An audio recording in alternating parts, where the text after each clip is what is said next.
What's going on, everybody? Eric Lindquist at Stochastic here on the Odd Chopper channel, coming to you with a Tuesday edition of Lindy's Leans, Likes, Locks. Hit that like button, subscribe button, notification bell. Goes a long way for me on this video. Goes a long way for you. That way you become apprised whenever great content is going live here at our little neck of the YouTube woods.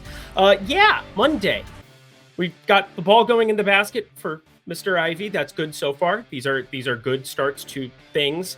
Dante DiVincenzo got it going a little bit there at the end of that first half here. So hopefully when I wake up, well, when I get done recording with this, hopefully it's all cashed and all the things are good. But going to be sweating the games here. Toronto up nicely, too, for the lock right now here. Got a lot of points to play with, too. So fingers crossed there. Halliburton not playing well against Scotty Barnes, who's doing the Lord's work right now. But anyway, you know what to do, friends. Go to Bet365. Take advantage of this great offer that we have before us. I don't really have a whole heck of a lot else to add here. I'm just ready to rock. We've got infinity games, 11 games on Tuesday. Producer Jacob, he was very kind. He let me go over by about 20, 30 minutes because I needed to put the plays in for you. I needed to put in that work, Devin. Don't give up. Another one. You know that commercial? Producer Jacob, let's get to the picks. We got Dallas, we got Cleveland, and producer Jacob said I'm dressed like a J. Crew mannequin. It's ironic because this is not J. Crew, you jerk, but it's okay. It's fancier. Fancy like that. I love J. Crew, though. Come on, Sperry's for days. Dallas +3 taking on Cleveland here right off the bat, and I have a couple of plays that I'm interested to hear in this one. Let's start with this. Dallas, Luka Doncic, very good. It is really hard to make money on some of these superstars when they're on all-time heaters, especially when they add a variable like Kyrie Irving. We're starting to see it cut in a little bit here. At times, you could have Kyrie games, you could have Luka games, and it's going to fall somewhere in the middle, and you're probably just not going to be betting anything other than unders on them. And that's what the positive EV tool has really taught me over the course of the last year and a half of utilizing it over at Odd Chopper. You're going to be looking at some unders on star players on a daily basis because people like to bet overs. It just kind of is what it is. Great video by Lofty as well here on the Odd Chopper channel talking about that. Again, I just want to bet things that are the best, but we do have some unders that exist in the prop market on this card today. And I've talked in the past about why it is that it's difficult for me to assess here because there's injury news that can only hurt you when it comes to taking down some of these unders. You can wait until closer to lock. People are going to be betting the overs into positions in anyways. And obviously, if it doesn't go your direction, you just pass. Because again, a majority of things, you're not betting everything in the sports book every single day. We're looking for the best plays. I'm here to find the best plays on a day-to-day basis as of right now recording. And sometimes I do lean away from the unders simply because I don't want to have somebody be like, well, you said he was going to suck and he was awesome. And well, I didn't know 4 guys are going to get ruled out. And it gets just be a little bit. That's what we have the premium Discord for, friends. An hour before lock, I'm posting my card every single Sunday through Friday. But anyway, I promise there's a point to all of this. The point is, Donovan Mitchell, what are the variables that have been added to his life here of late? Well, it's difficult when you start to see more minutes for Darius Garland. The usage is going to go down. When you start seeing more minutes for Evan Mobley, the usage will go down. Both of them being healthy and now playing more and more minutes. You have Karis LeVert off the bench, and this is still going to be Donovan Mitchell's team. I still think he's going to be pushing for like 30% usage, and this is, for all intents and purposes, a good spot offensively. I understand that Dallas's defensive rating is not good, a 117.3 here. They're 10th in pace, so they're way up in pace in years past here from Luka days. So Donovan Mitchell, I'm leaning towards, but I want to like one thing on the Dallas side, and it's actually PJ Washington, and I hate PJ Washington as like somebody that I don't think he's ever treated me well in DFS. He's somebody that will just have these random 40-point outbursts out of the middle of nowhere for no reason whatsoever. Their true shooting is sub 25th percentile over on dunks and threes this season, 53.7%. But one thing that I think makes a lot of sense is that when you face Cleveland here in some of these spots and with some of the lineup constructions Dallas has had, he's going to play a boatload of minutes. I didn't know that he was going to be playing massively more than the Maxi Kleber, than the Josh Green, but that seems to be what Jason Kidd wants to do day in, day out here. So I know it was a lot of an explanation to get to this, but at 9.5 points, I have to be interested. So this was actually the first bet. I literally worked all of the games. I don't always do this. I know I write them in for producer Jacob, but I'm running a bunch of different stuff. And I just started running it down. I realized PJ Washington, 31, 31, 36 minutes in 3 of his past 4. He's in this rotation firmly. He averaged north of 13 with Charlotte. He's not going to have the same usage playing alongside Luka and Kyrie, but friends, I don't need him to at 9.5 points. I like more for him. Have it on the card. And I think Donovan Mitchell over 23.5. I know I was talking about the usage coming down, but now the points prop has dipped to a place where I'm kind of interested on the comeback. 234, not your everyday Cleveland Cavaliers total.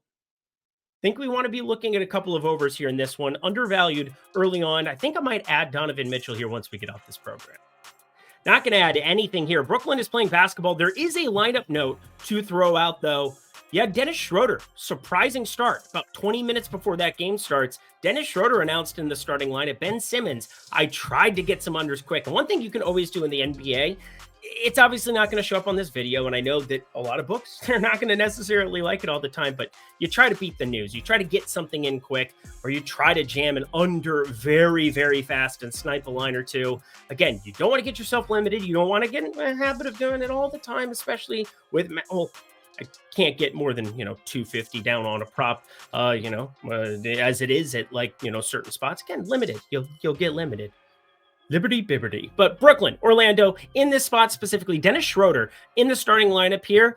I think you could get Ben Simmons even sitting here, unless they're just trying to limit his minutes here on the back-to-back, have him available here for Tuesday. It is what it is. You want to be very cautious by just saying, oh, this looks like a low line on Ben Simmons. And plus, I think Ben Simmons is, I don't have a banned list, but I am 1-4 betting on Ben and Simmons this season, down 2.6 units. Screw that guy. Producer Jacob knows that we always look up triple-double odds like right away, and we're just like, maybe, no, maybe. It's like hopscotch when you're a kid. Do I go? Do I not go? Do I go? Do I not go? There's nothing to talk. This game sucks. Orlando, really good defensively. Brooklyn, terrible offensively, so that'll be enjoyable. Maybe Cam Thomas decides, today will be the day that I start shooting the ball better again. We'll find out. I almost invested pretty heavily in him today, too. Didn't end up on the card at all. It's a wild time to be alive. They're up against Memphis. Almost bet Derrick Rose. I tried to find Derrick Rose props. That's a thing that happened once I realized that Jordan Goodwin was going to be inactive. Again, I have insane things that I want to do here on this program night before. I'm going to be doing some Lindy's Locks updates. I've got some new programming coming out over on my X at Eric Lindquist. You might want to be following me there. Going to have some TikTok content as well at Lindy's Locks. I'm a sick person. Let's stop talking about this game, and I'll stop plugging everything because nobody cares. Orlando Moneyline, currently the best available, but it's not even available. I'm assuming they're going to be decent little favorites here in this spot. Paulo Banchero, we got to be paying attention to his news. Per usual, he's questionable. Well, not per usual. He was just sick and missed the last game. It is what it is. Next, a team that's treated us really, really well. Basically the antithesis of Ben Simmons, but as a basketball team, the Golden State Warriors. They have now smashed 4 of 5 locks that I have had on them this season, which would make you think, hey, we're going to lock them against the Wizards, right? No, we're not. We're not going to be doing that at all. But Washington, they are rightfully massive dogs here in this spot. Jordan Poole, maybe he has revenge in his heart. I don't know. The fact that I doubt he's going to start still. Landry Shamet questionable neck strain. He's been starting lately. Why is Landry Shamet starting? Denny Avdija questionable left heel contusion. Think he'll end up playing. Corey Kispert questionable. He missed last. He was sick. Why am I not betting Golden State again? Oh yeah, because 10.5 and it's math, and that's the whole deal. And my spreadsheet says no, and it's not going to get overruled on an 11-game slate where there's actual things that I actually think project out really, really well. This is pretty close to efficient. I would actually have this closer to 11.5, but don't go chasing waterfalls. Stick to the rivers and the lakes that you're used to. Like betting Golden State against good teams is like 3-point dogs or 3-point favorites at home, and just pass go, click, $110. Depends what your unit size is. Phrasing. Let's talk OddsShop. Friends, the OS Premium Tools, awesome stuff. Discord Insider access, $14.95 weekly, $49.95 monthly. What does that mean? It means oddshopper.com. You go to the link down below, here in the video description box below.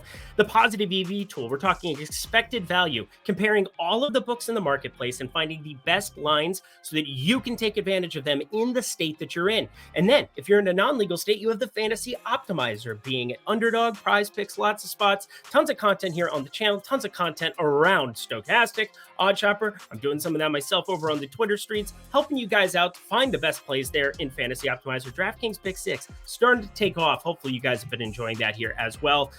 Peer-to-peer game format. Really, really fun stuff. But anywho, friends, $14.95 weekly, $49.95 monthly for all of that, including the Discord, including 20% off using promo code Lindy, Lindy. That is me. Hi, you put that into the bottom bar when you sign up, and you will get yourself 20% off all of that for your first week or your first month. So come check it out for a week for $12. $12. We're talking less than $2 a day to get all of my plays in the premium Discord, to get all of my picks, to get everything from everybody else's picks. We're talking Isaiah Suarez, we're talking Greg Ehrenberg, we're talking Lofty, we're talking everybody you know and love here on the Odd Chopper channel, bringing you the goods from me Sunday through Friday. Anywho, check it out. 20% off, promo code Lindy. On we go. The Utah Jazz +3 heading to Hotlanta, and they're not so hot right now with Trae Young on the shelf sounding like for a month.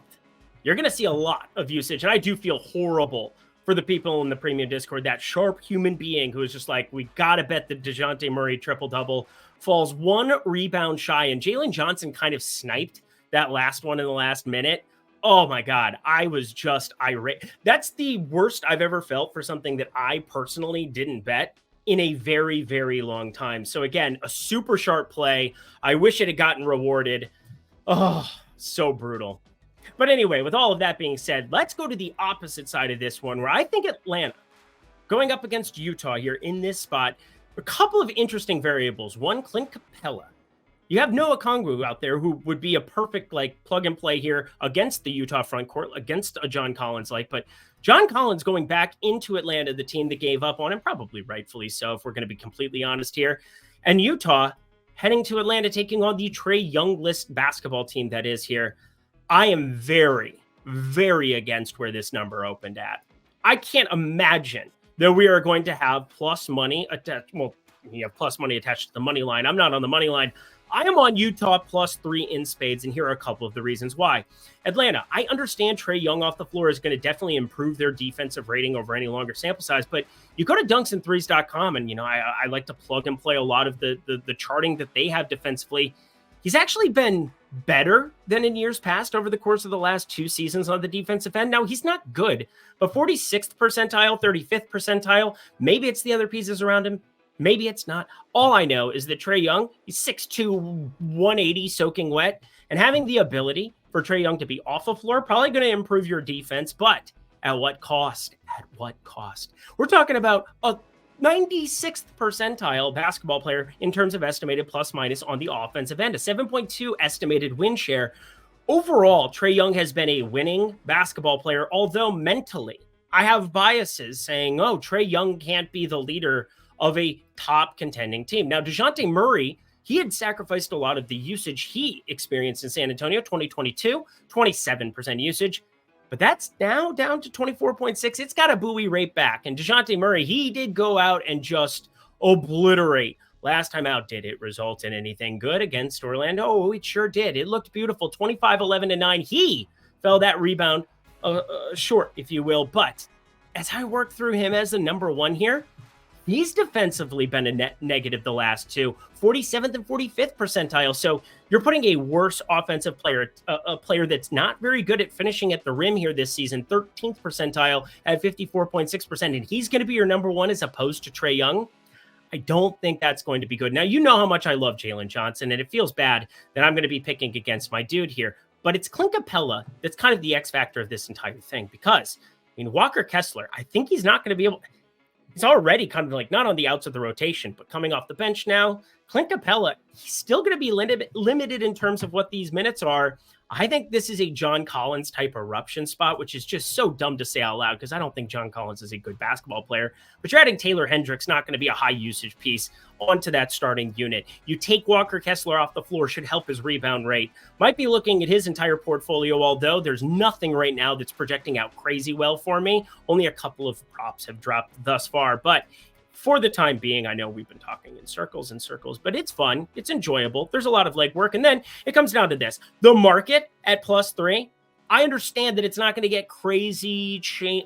We might not see this drop inside of +2, but I can guarantee you one thing. If this goes up, I'm going to hit it again. And there's a joke to be made there, and we're not going to make it +3.5, +4. Oh, baby. Give me all of that if you got in a bag of potato chips. But even at +3, this is 3 points off, 3.5 points off. This is just a smash for a Utah team. They have been markedly worse on the road, but guess what? I think it's more of a fluke than anything. They worked through some of their rotational bumps. They have it kind of figured out how they're going to utilize Dunn off the bench, how they're going to utilize Clarkson in this mix, and I like what they're doing going forward here. Give me Utah +3. Favorite play of the entire day. We're going to make up some ground because, again, I just talked forever there. I do have a play from here, though. Philly taking on Boston. Massive dogs are the Philadelphia 76ers, as they should be, because you know that Joel Embiid guy kind of matters, and you have a perfectly healthy Boston team. But there is one play that I'm curious if it's going to get changed here quite a bit by the public. I don't even care. I'm going to take it. Under 10.5 rebounds plus assists for Paul Reed. I'm not convinced that we just see him play 28, 30 minutes a game here going forward. He's been playing better, I would say, in recent games. And obviously, the rebounds are going to be the main thing that you're sweating here. That's where Boston's just going to be able to do work here. Kristaps Porzingis, know that he's not out there purely rebound, but you have lots of long, lanky wings. Good rebounding wings looking you, Jason Tatum. Obviously, you got the likes of Drew Holiday going out. I don't want to do your dirty work. Oh, yeah. But he does. He likes to do it. Paul Reed, friends, we like the under. I said that we had a couple of these. This is the first one. 10.5 rebounds plus assists on the card. Take it. We move on. Kind of a gross spot. We don't have a line here, and it's similar to before, but I want to just put a little caveat in this one. You got the Knicks on a back-to-back. They're currently kind of in a dogfight. Cade Cunningham had an unreal first half. It's gotten a little bit sideways here now in the third quarter, as you might expect, because Detroit, they know good at basketball. But as I look at this game specifically, I am pretty convinced that we are going to get New Orleans as dogs. If we don't, I don't know. And these are two good teams against the spread. And I know that we've got a couple of pieces missing here from Jose Alvarado continuing his suspension. Dyson Daniels has been on the shelf for a while now, but Zion Williamson questionable, CJ McCollum questionable. I think you want to beat these. I do think McCollum plays. Left ankle sprain. It wasn't too bad. Sounds like the report was decent there. And then Zion Williamson, we've seen the Q tag next to him forever, but if it wasn't there, it's worth a point, half point, just to have it exist. So I don't know where this line opens. I've gone back and forth. I'm not even going to state what I believe the opening line should be because I don't want to look like an idiot. Although I've been pretty good at this. Sometimes you can cheat by looking at offshore books. Sometimes you can find other markets and you can look at projection systems that kind of do the same kind of thing I do, where you have your model. We are focused more on the market-based approach. And as such, I'm going to wait for the market to show up and have their interest level, and I'll compare it to mine. But want to let you know that this is a lean like as a result of that. Again, this is a slate I have a ton of interest in. Had a couple of like lackluster no, I didn't almost say that. Did I almost say that? I don't think I did. Slots? You can probably guess the word that I thought I was going to say there, but that wouldn't make sense. Sludge was the word I was looking for in my brain, and it's a good thing this isn't live sometimes. Let's talk Bet365. Bet365, the lovely sponsorship of our program. If you have not signed up for this, again, yes, this is not something that I'm doing out of just the goodness of my heart. Again, if I want to keep making these videos, Bet365, other sports books, you want to be checking those out. But here's the thing. At the end of the day, I only bring up offers because I'm lucky that I have this opportunity, but I only bring offers that I know are beneficial to you, the player. And there is no doubt that being able to take $5 of your money, $5, we're talking, like less than a Subway sandwich these days, less than, basically the same as an Egg McMuffin at this point, which I found out the other morning. That was tilting, but Bet365, friends, it is available in 9 states: Arizona, Colorado, Indiana, Iowa, Kentucky, Louisiana, New Jersey, Ohio. If you're in one of those states, sign up for Bet365 because it is 5 into 150. Again, just absurd stuff for Arizona, Colorado, Iowa, Indiana, Kentucky, Louisiana, New Jersey, Ohio, and Virginia. You go to the link below, put $5 on anything, and when you do, you get 150 in bonus bets. That's a lot of ammunition in the kitchen, if you will. It's only if you're 21 and over. If you have a gambling problem, please call 1-800-GAMBLER. Back to the picks we go. Here's the other prop under that makes me a little uncomfortable. And we have more props on the card today than normal. Kind of like these small slates into the big slates, I suppose. Maybe that's part of what this is that I'm getting to some of these lines earlier. I hope they're pretty similar by the time you hear this again. I'm always there at Eric Lindquist. You can fire your questions there. Happy to talk about it. But Minnesota, my Minnesota Timberwolves, #1 in defensive rating, third slowest team in the association here over the course of the last month as well. Wanted to throw that in there because I find that to be interesting when you're updating. It's kind of like I'm starting to incorporate like more, not trends isn't the right word, but last 10, last 25, because sometimes you get a change in a rotation or a change that, in philosophy, defensive philosophy, offensive philosophy, you want to try to be early to the party on some of those things. And I want to accumulate some sample size in order to do it. But I'm looking at an under here for Victor Wembanyama, my favorite player to watch in the entire NBA against my team. And I'm going to take the under of his points. I think it is a prudent play. 22.5 points. I understand that he's a generational talent. I completely understand that one of his good friends is on the other side, that he's going to be going arm in arm into Paris to go play a little basketball for the Olympics, that one being Rudy Gobert. They played some one-on-one. It went viral once upon a time. Google it. Good stuff. But friends, 22.5 here with the blowout potential. And we know that Minnesota is going to game plan and make this just hell on Victor Wembanyama. So I'm excited to watch this game, and I'm just an insane person who is going to short it. Also, Devin Vassell, usage been up here in recent games. Want to clock that as well. Victor Wembanyama under 22.5. I've got him at 20. It's on the card. It was a little terrifying to lock it. Just kept it a half unit. We haven't pulled the trigger on this one in a long time, but he is a tried and true. What is that? 3-0? 3-0. 3-0 betting this over the course of the season. Again, keep the historical numbers there. And sometimes, it doesn't matter. Circumstances have changed drastically for one Jalen Duren, but we're going to talk about him. The Detroit Pistons, the Chicago Bulls, super slow pace. We got Detroit coming off the back-to-back, the Madison Square Garden back-to-back. That's interesting. That's interesting. Now, maybe because Jalen Duren's actually going to be a part of this rotation going forward. He's a very serviceable center, I believe, in the association. The rest of the stuff around him is interesting. Cade Cunningham, if he could play defense, would be extremely valuable. Very much so. And Jaden Ivey, if he could play offense, sometimes that'd be great too. But anyway, there's going to be a lot of minutes here, I think, waiting for Jalen Duren, even on the back-to-back. I put him on a conservative 32 number, but just looking at his lines the last couple, Jalen Duren double-doubles have been something I've thought about dipping my toes into. Threw him out there as a pick-em slip because, again, there were some -145s, -150s. I think it might come down a little bit here considering the back-to-back, considering the matchup. And yeah, Andre Drummond, more minutes he's on the floor. He is a very good rebounder. Vooch is good himself. There's no doubt. And they've shared the floor now here in recent games. I don't think it makes sense for them to do it here, considering you do have Isaiah Stewart out for this one. He is a crazy person, so that's cool. Anyway, we, friends, are looking at Jalen Duren here in the double-double category as a lean. Want to see the number, but if you get anything close to -110, -115, this is going on the card in a millisecond.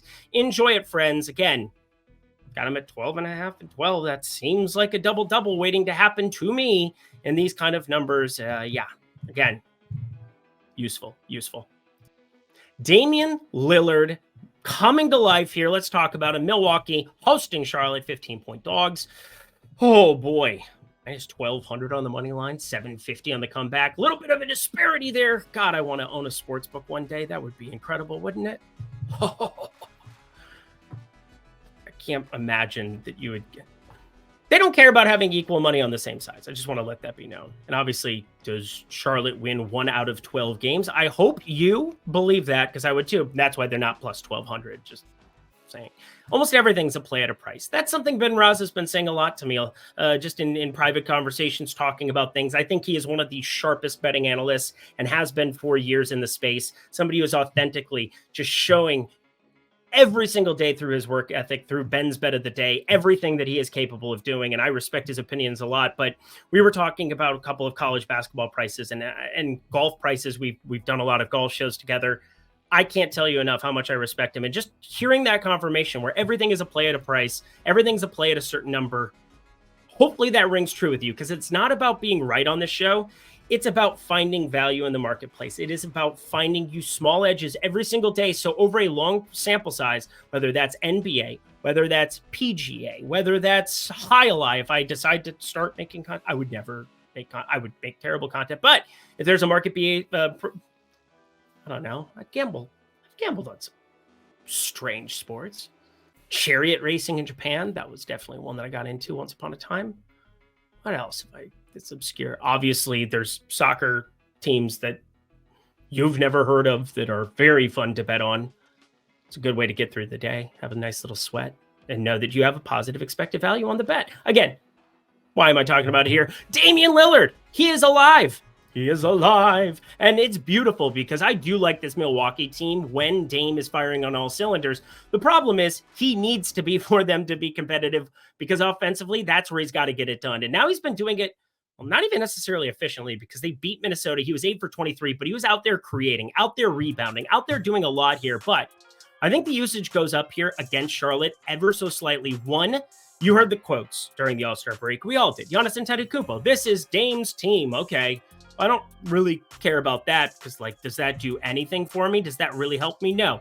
But the mid-range and the three-point range, they are allowing a lot of shots. What is that? 39.8% of shots overall this season from Charlotte being allowed here at the three-point line. That is 18th. No, it's 19th in the NBA. So almost back of the pack there for sure. And Damian Lillard, Milwaukee, he is your guy. Him and Malik Beasley out there chucking. That is going to be how they compete come NBA Finals time. But again, they're playing Charlotte. This is the furthest thing from that.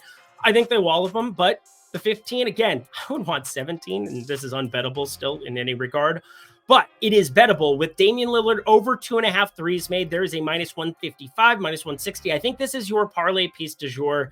I think he goes out, and they just continue to look better and better. I haven't pulled the trigger on any in-game betting on them yet. Haven't really capitalized on them. They're still 23 and 34 against the spread. Kind of want to see it a little bit more, but I think this is my first dip into the toes of the Milwaukee is coming alive side of the pool.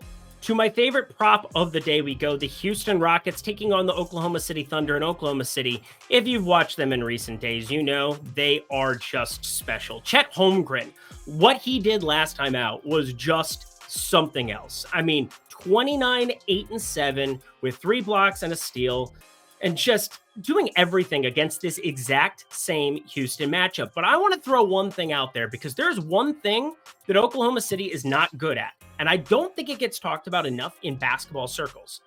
They are purposely not trying to rebound well. Let me repeat this one more time for you. They are repeatedly in every single spot getting not out rebounded, but truly they don't really care about rebounding the same way other teams do. Look at the offensive rebound percentages of teams against them. 19.7%, that is the Lakers.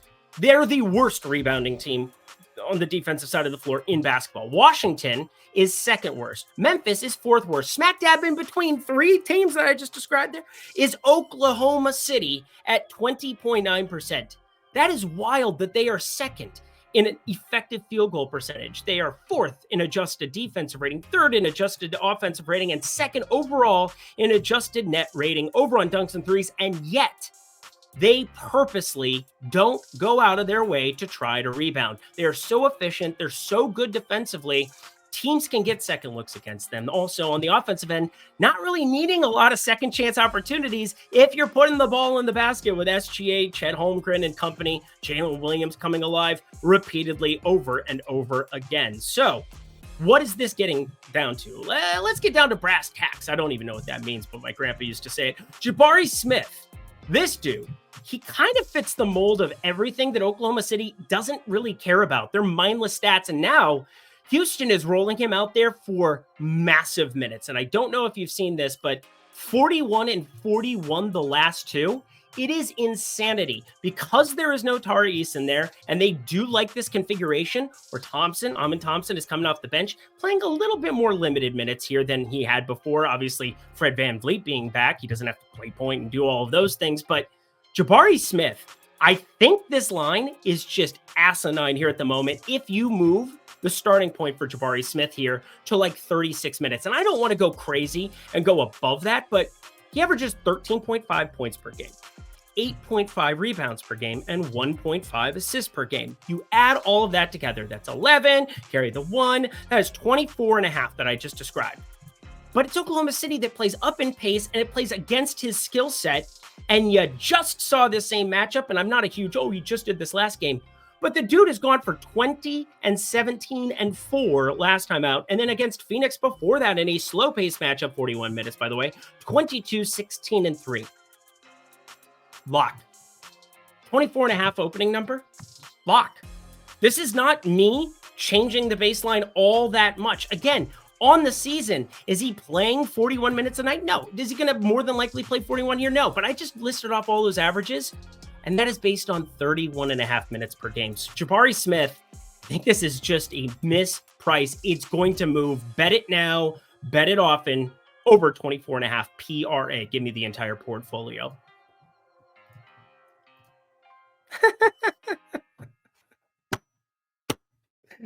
I'm not talking about this game. The Miami Heat with 1 million people out. Portland. Stop it. Stop it.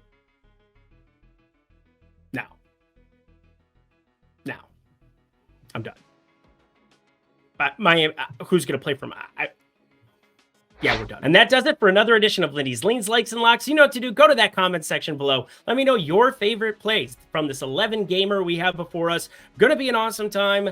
Oh, man, this is more than I've had on a card the night before in quite some time. Hopefully, you can get something very, very similar in terms of numbers. If you have any questions about that, obviously, the premium Discord, I'm going to be in there a lot more tomorrow. That is for sure, because I have a lot in play here for this one. But if you have any questions about moving numbers, anything that changes overnight, you can always hit me up at Eric Lindquist over on X. Want to let you know the goods all the time, and I'm happy to let you know. If I am available, I will respond. That is for sure. Check me out over on TikTok at Lindy's Locks. Also, I have a new account over on X where you can go follow me just for video content, as I'm going to start branching into more DFS stuff here as well for Stokastic. Don't forget, also, got to throw this in here for the people. Throw it in. Playback. Playback is available to you. You want to be able to check that out. No doubt about it. Doing tons of streams every single day right after lock for the Stokastic YouTube channel.